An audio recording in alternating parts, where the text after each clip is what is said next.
নিশ্চয়কৈ প্ৰশংসনীয় পদক্ষেপ। আচলতে ৰাজনৈতিক দলসমূহে তাকো চৰকাৰ চলোৱা দল তেখেতসকলে যে এনেকুৱা গ্ৰীষ্মৰ বন্ধত এনেকুৱা ভাল পদক্ষেপ এটা লৈছে, তাৰ কাৰণে প্ৰথমে মই BTC চিফ হাগ্ৰামাৰ মহিলাৰী ছাৰক ধন্যবাদ আৰু কৃতজ্ঞতা জনাইছোঁ।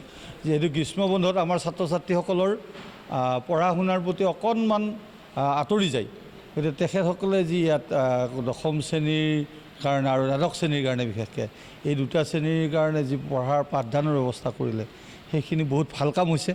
আৰু আমি যিহেতু শিক্ষক, আমি আজৰি আছোঁ, গৰমৰ বন্ধ যদিও আমি আজৰি আছোঁ, গতিকে আজৰি টাইমখিনি আমি ছাত্ৰ ছাত্ৰীৰ কাৰণে উৎসৰ্গা কৰিব বিচাৰোঁ। আৰু সেইকাৰণে আমি যোৱা 2 তাৰিখৰ পৰা, আচলতে প্ৰস্তুতি আমাৰ 2 তাৰিখৰ পৰা হৈছে, ক্লাছ হৈছে 3 তাৰিখৰ পৰা। গতিকে 2 তাৰিখৰ পৰা আজিলৈকে আমি বিশেষকৈ আমাৰ কোঅৰ্ডিনেটৰ জাকিৰ হুছেইন চৌধুৰী ছাৰ আৰু কোঅৰ্ডিনেটৰ সহকাৰী কোঅৰ্ডিনেটৰ সুলেমান আলী, এওঁলোক দুগৰাকী বিশেষকৈ অনবৰতে লাগি আছে। আৰু আমাৰ যিকেইগৰাকী আমাৰ শিক্ষক, অভিজ্ঞ শিক্ষক,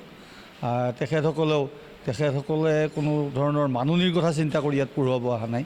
তেখেতসকলে সময় পাইছে, আমি আহ্বান জনাইছোঁ আৰু তেখেতসকলে আহি ইয়াত পঢ়ুৱাইছে, ভাল লাগিছে, আমি ধন্য হৈছোঁ। আমাৰ BTCৰ EM ফ্ৰেছ মুছাহাৰী ডাঙৰীয়া, তেখেত কিন্তু এজন সুন্দৰ মনৰ মানুহ।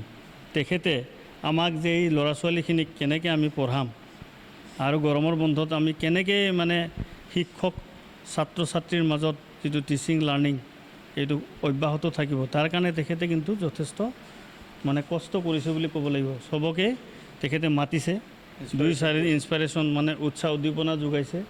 আৰু আমাকো তেখেতে মাতি আমাৰ পৰাও তেখেতে পৰামৰ্শ লৈছে। আৰু তেখেতৰ কাৰণেই বিশেষকৈ আৰু আমাৰ এই যিটো দণ্ডচৰীয়া উচ্চতৰ মাধ্যমিক বিদ্যালয়, ইয়াত কিন্তু দুটা মানে ৰৌতা সমষ্টি আৰু ধনশিৰি সমষ্টি। আমাৰ কিন্তু এই ৰৌতা ধনশিৰি বুলি নহয়, আমাৰ 5খন চেণ্টাৰ চলি আছে এতিয়া, কোচিং চেণ্টাৰ। আজি আমাৰ প্ৰথম মানে সামৰণি অনুষ্ঠানটো 22 তাৰিখ আমি দণ্ডচৰীয়াত আজি আমি প্ৰথম কৰিলোঁ আৰু অব্যাহত আছে।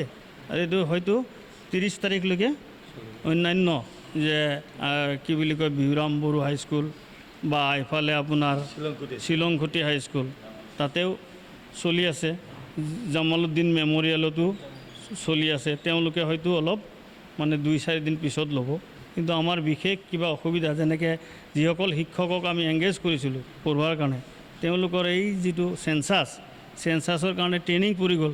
তো বিশেষ কিছু কাৰণত আমি 2-4 দিন আগতেই মানে সামৰিব লগা হ'ল। এই ক্ষেত্ৰত আমাৰ লোকেল MCL আৰু BTCৰ EM শ্ৰীযুত ফ্ৰেছ মুছাহাৰী দেৱকৰ শলাগ ল'ব লাগিব। তেখেতে যথেষ্ট আমাক অনুপ্ৰেৰণা উৎসাহ আগবঢ়াইছে।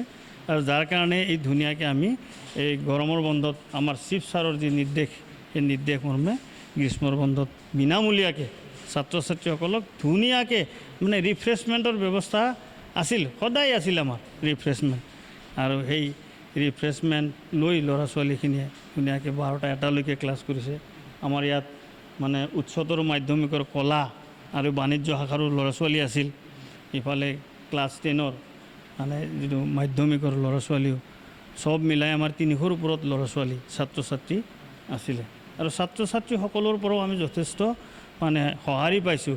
তেওঁলোকৰ আশাপ্ৰদ আমি এটা ফল আশা কৰিছোঁ। তেওঁলোকৰ উপস্থিতি ভাল, ক্লাছত খুব মনোযোগী আছিল। মানে কোচিঙৰ নামত কোচিং কৰিব অহা নাই, যেন তেওঁলোকে কিবা নহয় কিবা ইয়াৰ পৰা শিকিবলৈহে আহিছে, কিবা আহৰণ কৰিবলৈ আহিছে, তেনেকুৱা মনোভাৱ লৈ ছাত্ৰ ছাত্ৰীসকলে অহাৰ কাৰণে আমিও হয়তো নথৈ আনন্দিত হৈছোঁ। আৰু এনেকুৱা ভাল পদক্ষেপ আমাৰ BTC চিফ ডাঙৰীয়াই আগলৈ অব্যাহত ৰাখিব বুলি আশা ৰাখিছোঁ।